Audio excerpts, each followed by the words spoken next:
the responsibility of every Christian in culture is to be an advocate for righteousness.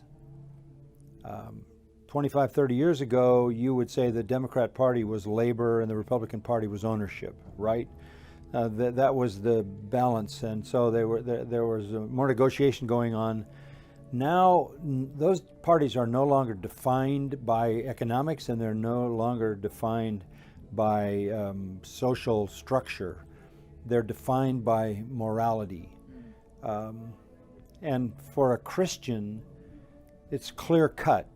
I do not believe a Christian, a real Christian, can vote Democratic, because you are voting to continue the slaughter of babies and continue the advocacy of LGBTQ, which is just destructive perversion in the culture, transgender, and the anti-God blasphemous accoutrements that come along with all of that.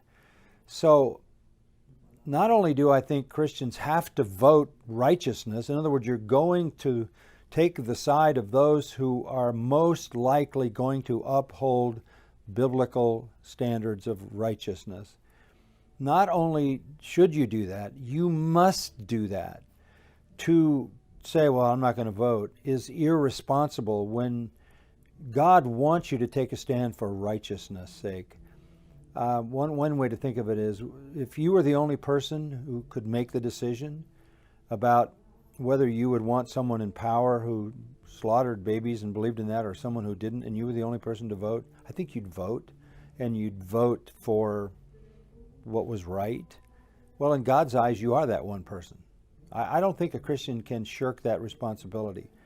And I don't think it makes any sense, and you hear these evangelical leaders say, well, we don't want to be one-issue Christians, and, we got to have this two tiers, and, we know how we feel about these sinful things, but we don't want to make a judgment on one party or another having ways to deal with them. There are not two ways to deal with these issues. There's advocacy on the one part that's aggressive. We're going to keep these sins going. We're going to keep them legal. We're going to keep pumping them out to next generation, to children. We're going to go into the schools and we're going to pound their brains with CRT. So you have no opportunity, I don't think, as a true Christian to sit on the sidelines and be indifferent. Certainly not to vote for that. Then you have complicity.